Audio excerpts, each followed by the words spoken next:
projet Réseau Nature, il démarre tout d'abord d'une collaboration entre l'ASBL Kiek Belgium et la commune de Chaudfontaine. Et donc nous, le projet ambitieux sur la commune de Chaudfontaine, c'est d'atteindre 100 jardins Réseau Nature.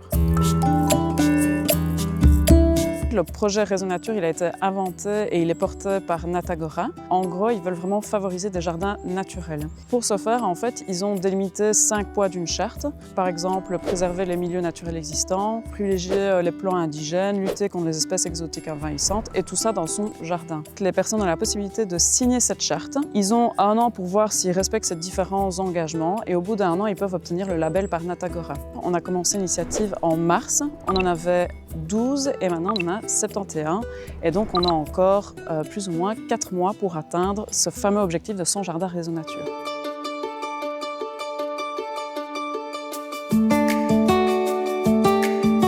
Ça a toujours été pour moi important de mettre des actions en œuvre de manière concrète dans mon jardin et dans ma vie de tous les jours.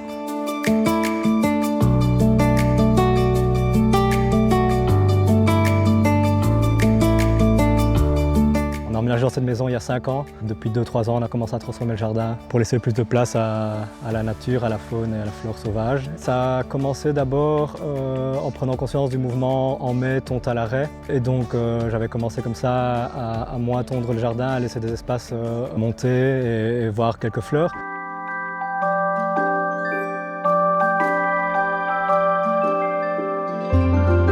Je me suis toujours intéressé à la nature et à la biodiversité. Au début des années 2000, je dirais, j'ai rejoint Natagora. Ça m'a bien plu, je me suis renseigné, j'ai voulu aller un peu plus loin, j'ai découvert tous leurs conseils sur les pratiques pour laisser plus de place à la faune et à la flore sauvage au jardin. Je voulais peut-être rejoindre une dynamique collective et mettre peut-être ça un peu plus en avant, donc pouvoir en parler et s'aimer autour de moi. Dans le jardin ici, il y a plein de petits aménagements variés. Par exemple, ici on a les prairies qui sont fauchées seulement sur des chemins et sur l'aire de jeu des enfants, donc c'est la tonte différenciée. J'ai arrêté de tondre les bordures, j'ai commencé à tondre uniquement des allées. Ça c'était dans un premier temps et puis après j'ai commencé aussi à prendre goût au jardin et au jardinage. On a essayé de limiter le nombre de plantes dites horticoles, c'est-à-dire lorsqu'on a replanté, on a essayé de choisir des plantes locales.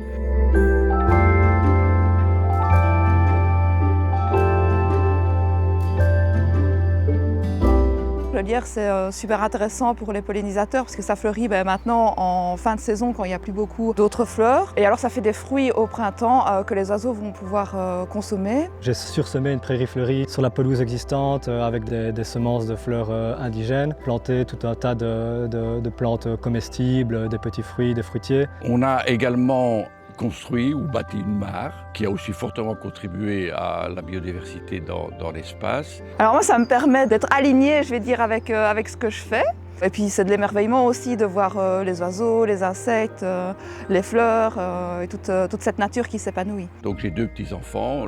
Lorsqu'on vient en été, on peut observer éventuellement une libellule qui se pose, ou bien on prend les pouzettes et on observe les tritons, parce qu'il y en a beaucoup dans la mare durant le printemps. C'est vrai que c'est chouette aussi de les voir observer les petites bêtes, etc., comme ils disent. Et donc quand on s'intéresse et qu'on commence à lire sur des sujets, etc., maintenant on peut reconnaître des petites plantules et se dire ça va être une belle fleur si je la laisse pousser. Et donc c'est un plaisir de jardiner comme ça. Moi je conseillerais de commencer simplement dans un petit coin, d'observer beaucoup, de voir ce qui se passe. Il faut quitter le schéma tout à fait classique, ce qu'on appelle le jardin bien tenu. Laisser faire, lâcher prise, laisser un peu de place à la spontanéité, je pense, c'est la première chose à faire. Il y a beaucoup plus de choses à voir, beaucoup plus de choses surprenantes, intéressantes à regarder. Ça ne veut pas dire naturellement ne rien faire, sinon c'est vrai, vous allez avoir une friche.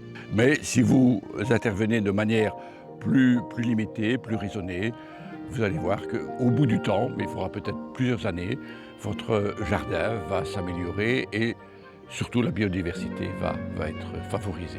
C'est aussi quelque chose d'intéressant pour moi de contribuer à la petite échelle que j'ai, à redonner une certaine place aux insectes, aux animaux, à la faune sauvage, à la flore sauvage. La biodiversité, c'est essentiel, on en fait partie, il faut absolument la protéger et la favoriser. Et, je leur dirais d'y aller, de se lancer, d'expérimenter et d'observer. Donc tout le monde peut y participer, il ne faut pas hésiter à demander des informations. Et en plus de ça, c'est non contraignant et c'est gratuit. Alors si jamais vous avez des questions, que vous voulez prendre rendez-vous pour avoir plus d'infos ou que vous voulez vous inscrire, vous pouvez prendre contact avec le service environnement, soit par mail à environnement@chaufontaine.be, soit par téléphone au 04 361 55 47.